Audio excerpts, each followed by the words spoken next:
আপনি কি জানেন, আপনার ঘরে কন্যা সন্তানের জন্ম হওয়া কেবল একটি সাধারণ ঘটনা নয়, বরং এটি আপনার পূর্বজন্মের বিশেষ কোনো পুণ্যের সংকেত।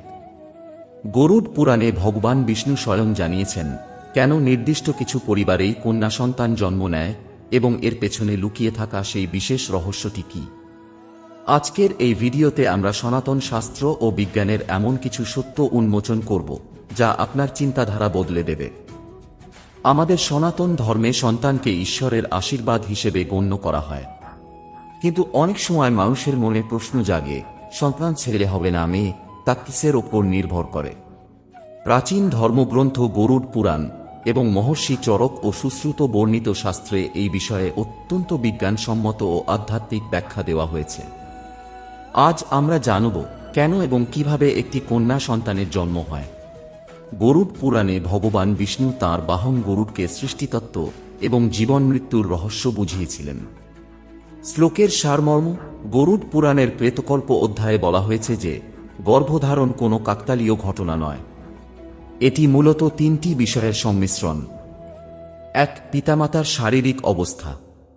২. খাদ্যাভ্যাস ও মানসিক স্থিতি। ৩. জীবের পূর্বজন্মের কর্মফল। বৈজ্ঞানিক ও শাস্ত্রীয় ব্যাখ্যা, কেন কন্যা সন্তান হয়। রজ ও বীর্যের প্রভাব।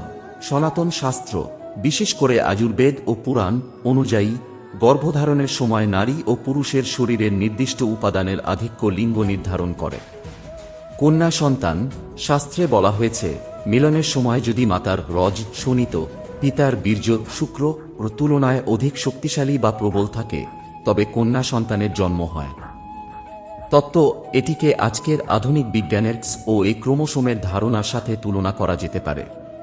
প্রাচীন মনীষীরা একে শক্তির ভারসাম্য হিসেবে দেখতেন। বার ও তিথির গুরুত্ব, গরুড় পুরাণে বলা হয়েছে চন্দ্র মাসের নির্দিষ্ট তিথিতে গর্ভাধান হলে সন্তানের লিঙ্গ ও স্বভাব নির্ধারিত হয়। সাধারণত বেজোর দিনে, যেমন ৫ম, ৭ম বা ৯ম দিন গর্ভাধান হলে কন্যা সন্তান হওয়ার সম্ভাবনা থাকে বলে উল্লেখ আছে।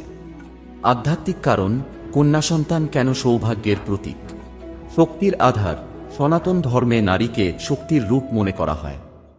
যার ঘরে কন্যা সন্তান জন্মায়, মনে করা হয় সেই ঘরে মা লক্ষ্মী স্বয়ং পদার্পণ করেছেন। পিতৃঋণ ও মুক্তি, গরুড় পুরাণে উল্লেখ আছে একজন সৎ ও গুণবতী কন্যা তার ভক্তি ও আচরণের মাধ্যমে পিতামাতার কুলকে উজ্জ্বল করতে পারে। শ্রীকৃষ্ণ গীতায় বলেছেন আত্মার কোনো লিঙ্গ নেই, আত্মা তার কর্মফল ভোগের জন্য উপযুক্ত শরীর ধারণ করে। পূর্বজন্মের পুণ্য, শাস্ত্রমতে যারা পূর্বজন্মে অত্যন্ত দয়ালু, সেবাপরায়ণ এবং ধরিত্রীর প্রতি শ্রদ্ধাশীল ছিলেন, ঈশ্বর তাদের পুরস্কার স্বরূপ কন্যা সন্তান দান করেন। সামাজিক ভ্রান্তি ও সনাতন সত্য, ভ্রান্তি দূরীকরণ, অনেকে মনে করেন পুত্র সন্তান না হলে বংশ রক্ষা হয় না, কিন্তু গরুড় পুরাণ বলছে সন্তানের কর্মই আসল।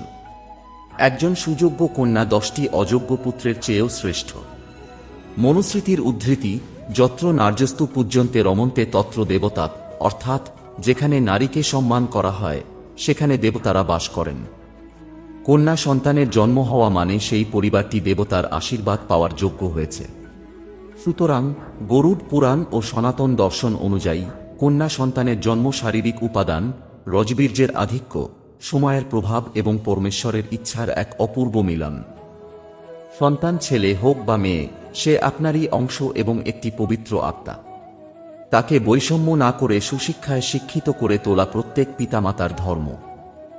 মনে রাখবেন, আজকের কন্যাই আগামী দিনের জননী, যার গর্ভ থেকে জন্ম নেবেন পরবর্তী প্রজন্মের মহাপুরুষেরা। আজকের এই আলোচনা যদি আপনাদের ভালো লেগে থাকে এবং শাস্ত্রীয় এই তথ্যগুলো গুরুত্বপূর্ণ মনে হয়, তবে অন্যদের সাথে শেয়ার করুন। আমাদের সনাতন সংস্কৃতির গভীরে লুকিয়ে থাকা জ্ঞানকে জানুন। ধন্যবাদ।